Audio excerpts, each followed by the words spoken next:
Hello, you're listening to the Ace Up Your Sleeve podcast. My name is Reichen Young, a student of the Acting Company for Excellence and host of the Ace Up Your Sleeve podcast. Today we are talking to Ruby Pullum. Miss Ruby is a stage manager, choreographer, designer, and performer in the DFW area and resident director here at NTPA. She has worked on Drowsy Chaperone, In the Heights, and Peter and the Starcatchers at NTPA. Welcome, Miss Ruby! Whoop whoop, hi! It's so amazing to have you on the podcast. I'm so excited. Okay. So, to begin, you have served as a performer, stage manager, and director for multiple theaters in the DFW area. Tell us more about that experience. I have. It's very interesting. So, I got my start actually in DFW at a non-profit children's theater in McKinney, who we shall not name, but it was a opening experience into the world of DFW theater and what we have to offer here. Through that, I then got some gigs at Bishop Arts Theater Company. I've worked with Grand Prairie Arts Council. They're amazing. Water Tower Theater has definitely been one of my go-to faves, however, to sign a contract with. They're right here in Addison, super close to Plano. So they've been a great company to also throw my hat in the ring for. And every company is different. So it depends on the show, depends on the people. I've gotten to work with Pocket Sandwich Theater before they moved to their new home in Carrollton. So getting to see different theaters move and grow and change as well, just like we're possibly about to do. It's been super, super fun to just experience and see all of that with my own eyes. So, kind of getting deeper into that question, what really got you into theater? Ooh, I've always kind of been in theater. So I've always been a performing arts family, performing arts gal. I acted when I was younger, did the musicals, did that, had fun. Discovered that I like being bossy and like telling people what to do. So the stage management came out naturally from there. So I just kind of, with stage managing, you kind of just learn a little bit of everything depending on where you're stage managing.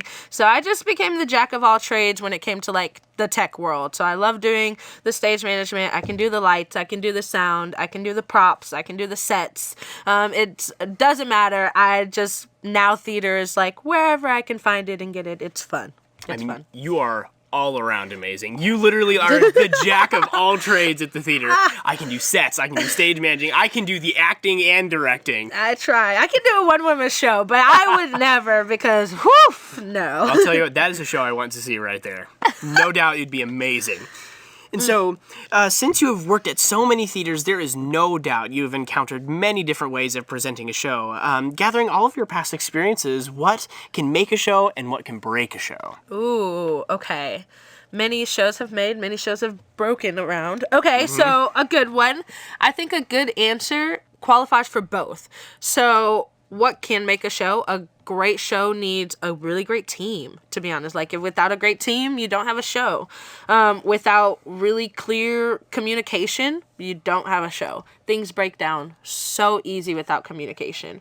And having a great vision, knowing that the director has a vision, knowing that the stage manager can continue to provide that vision once the director has left, all of that can make a show. And the same things can kind of break that show. Like, without the communication, without a really great production team, without a strong vision, your show can come crumbling down. The audience can be so confused. I've seen audiences leave during intermission because they don't know what's going on. So having that communication, having that clear vision, having a very strong production team and a cast, they are also a team, having them be all in it all together, that can very easily make or break a show, for sure. And I relate with all those, but especially the communication aspect. And that even applies to everywhere in life, in relationships and friendships, and as you said, like in theater especially.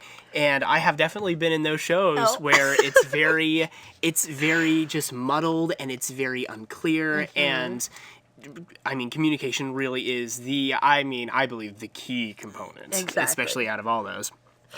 And so, you have also worked as a creative designer for theater productions. What is really a creative designer? We hear that term so much, but really, what is it? So a creative designer can be a couple things, and it kind of depends on what you're working for. But generally, a creative designer is going to be anybody on your production team staff that is not your director or stage management staff or choreographer or music director. Your creative designers are generally going to be every other aspect of production: your sound designer, your lighting designer, your scenic designer, set designer, your props designer. All of those people are listed as creative designers because they have that creative entity to the project. They have that realm of, this is my creativity that I can bring to the project. And for that design aspect of the show. You need the props for the show. You're going to need your set for the show. You're going to need a sound and lights. So you have to have somebody design that vision as well. So that's where you get creative designers. Yeah. I've actually creative designed for Water Tower a couple times now. I props designed Odd Couple in this last year. Hard show. Hardest show I've ever props designed. Wow. It's all consumables. They just eat the whole time. It's so fun. It's so fun though. I sound designed for a couple of shows with some other theaters. It's just depending on what you're doing, where you're going, and what the show calls for. You know, in general, sometimes a show may not need any props, you know, and then they may need all the props, and they eat them every night. So it's just one of those things that you kind of give and take for. What would you say is a very unique part, or possibly like what's your favorite part of being a creative director? Ooh, I will say you get a little more freedom when you're not the stage manager or not the director. Like, if you are just props designing or sound designing, you do get a little bit more of a third eye view from it, I guess. You are not directly involved in the process, project, and vision, but you do get to put your opinion and your matter on a spin of it on it. So it's kind of interesting. That I will say, as a stage manager, I don't really get a creative opinion a lot of the times. I am there to enforce the director's opinion, their vision, or enforce, you know, the process and production we have put in place. But as a creative designer, you get a lot more freedom, and it's very enjoyable. Very. So, I mean, the creative director, it really is like the base / like foundation of the show. I mean, It seems like you guys literally do everything. A little bit, yep. Here at NTPA, we do, for sure. Here. And so, after serving as a stage manager in multiple repertory theater productions, you now teach classes at the NTPA Academy regarding stage management. What do you believe are 3 basic skills instrumental in peak stage management? Woo! Okay, for all of my alumni stage management students out there, say these with me. Communication, organization, empathy. Those are my top 3.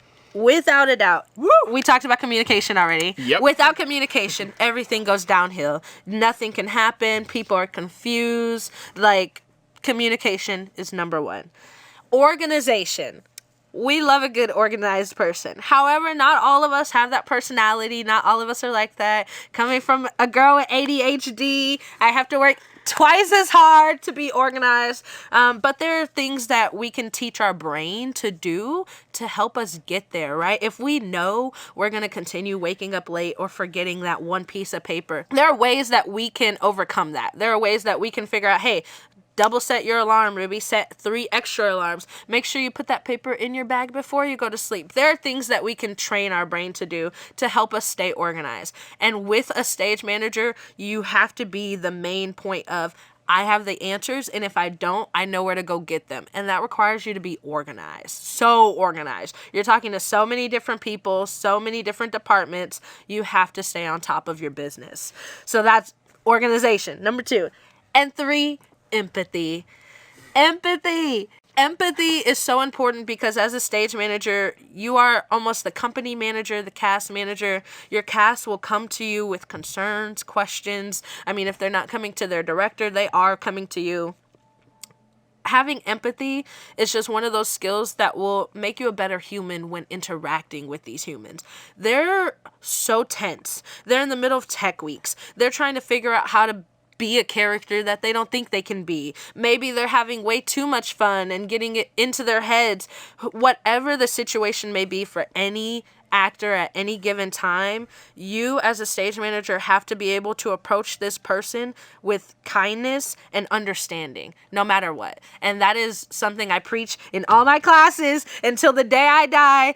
If you ever get me as a stage manager, I am one of the, I understand. I know there was traffic. I understand. Just communicate. I understand you're sick. I hear your lines. I understand. Like, that is what we need more of in the theater world, because people should understand. Things happen. Things are going to happen no matter what. And people should understand that. So empathy. I love that. And empathy, I feel like, is a pretty, as you said, or kind of bouncing off of that, it's a very rarely talked about trait in the theater, for sure. And I love that you said that, because really empathy, again, can also be applied to life in general. And do you believe there could be other ways to integrate the empathy that you learn, say, in a production, or as like a stage manager, that can apply to other life? Always, and forever, always.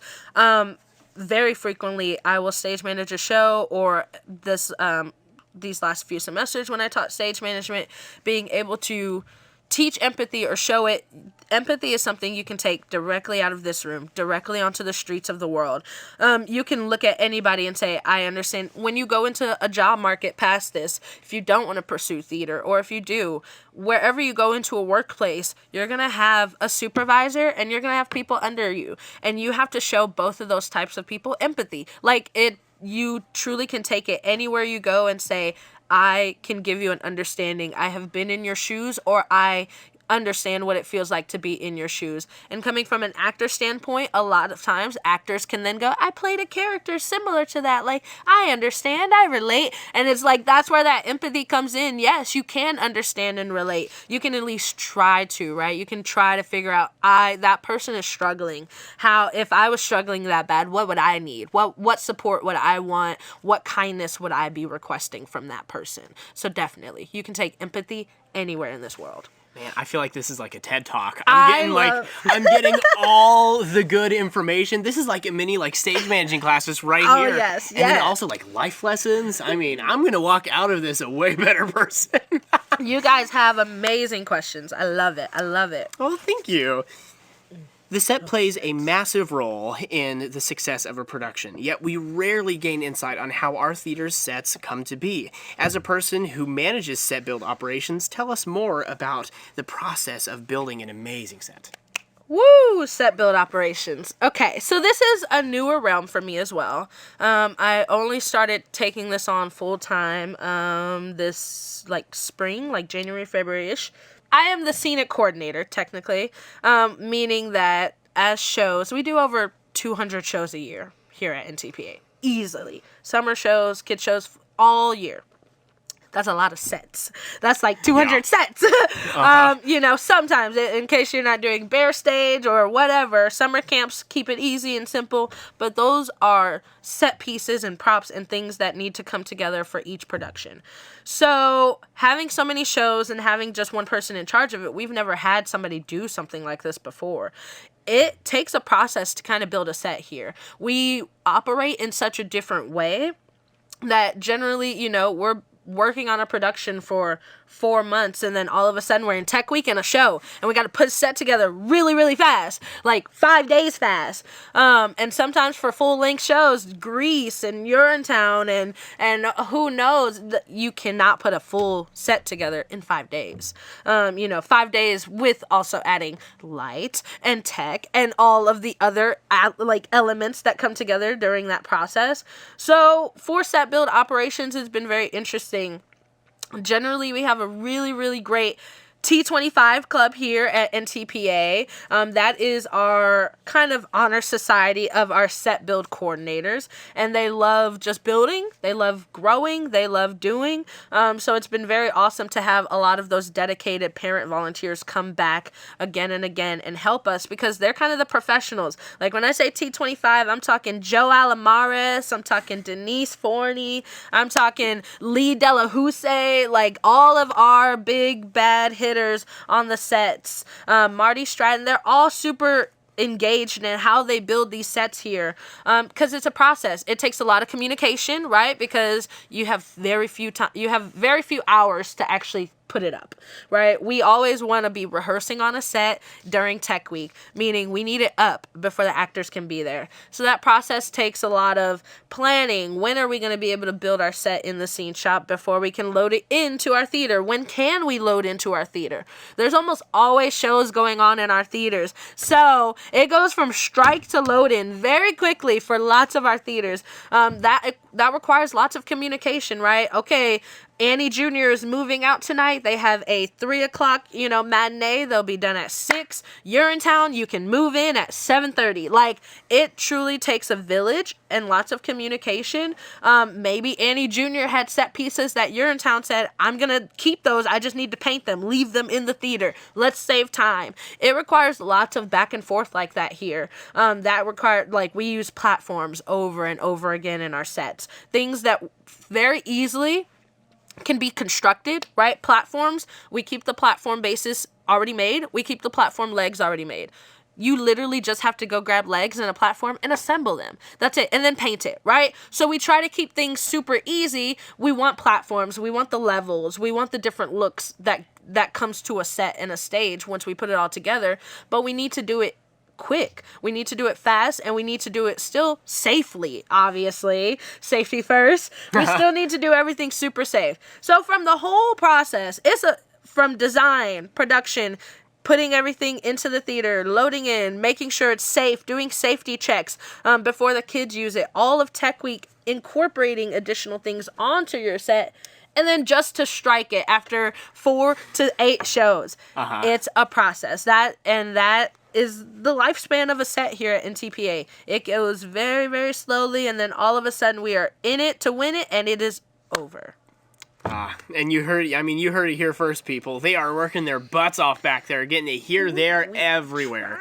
As an actor, I absolutely love when the set for a show is built because I get to integrate the set into my acting choices and choreography. Tell us, what can a good set bring to a show? That's a great question. Obvious, and that relates back to the last question, because if you get your set late, how are actors going to start integrating, what they want into their set? Exactly. That changes the game when you have a set. It creates 2 things in my mind, and they both start with E's: environment and energy. Right? So now you're in a whole different environment. You're like, oh, we're doing Shakespeare. Oh, we're in Scotland. Woo!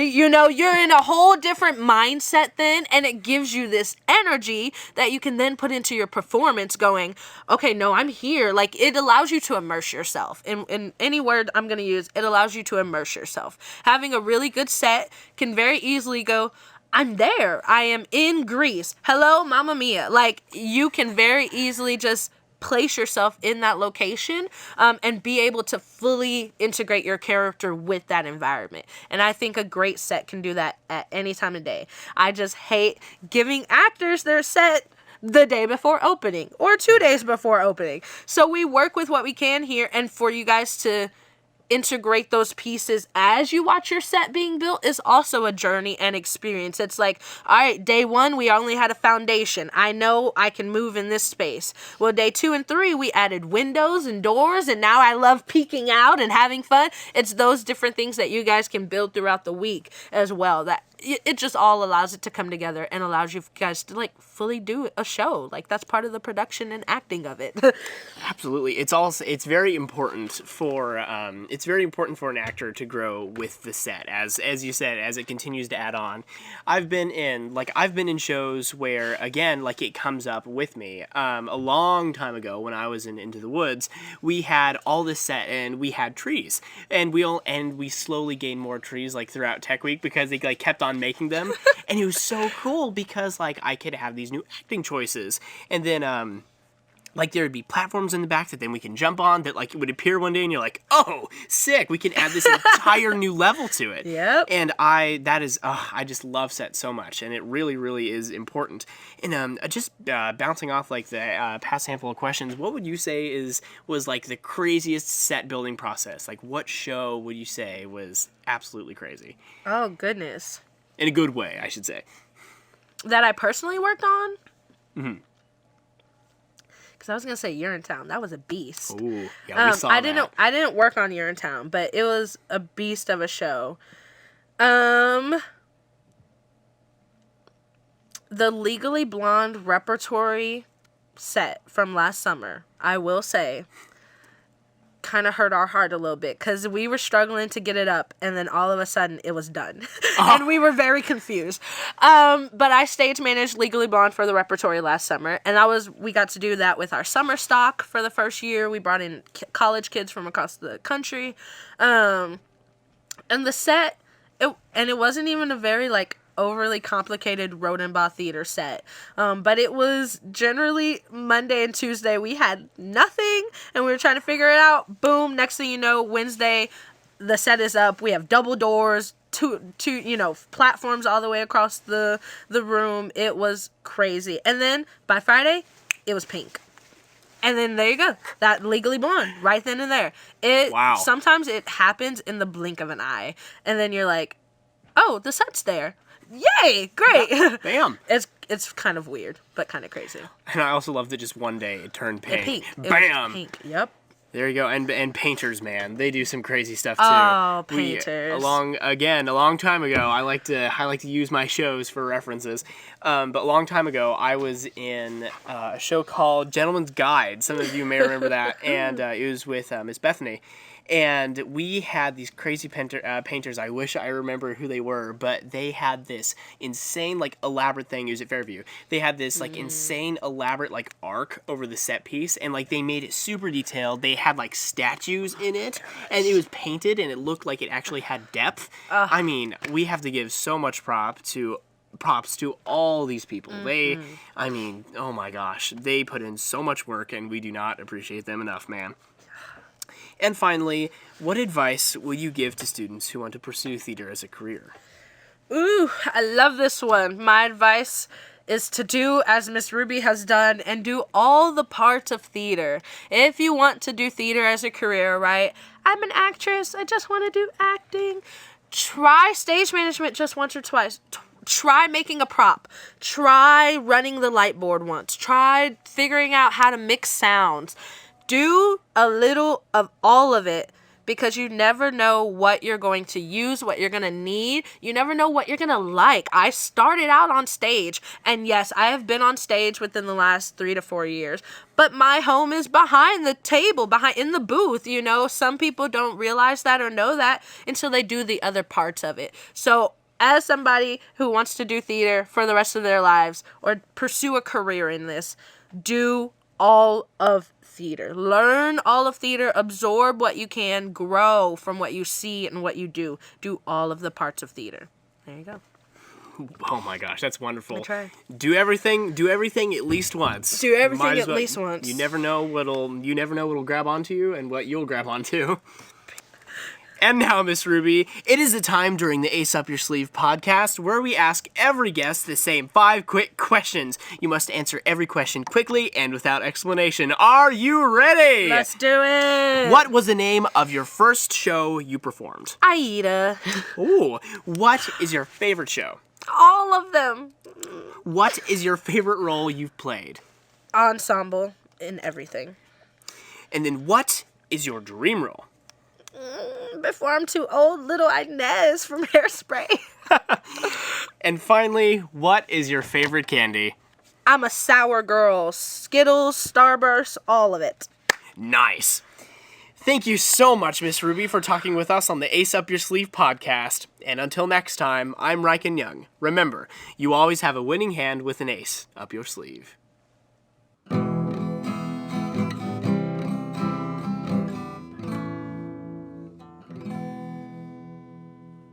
The Ace Up Your Sleeve podcast is brought to you by the students of the Acting Company for Excellence at North Texas Performing Arts. This podcast was created by Reichen Young, with sound design and editing by Latham Young. Faculty supervision is provided by Hannah Brewer. NTPA is a nonprofit organization dedicated to developing the character of youth through quality performing arts education and family entertainment. Learn more about upcoming programs and events at ntpa.org.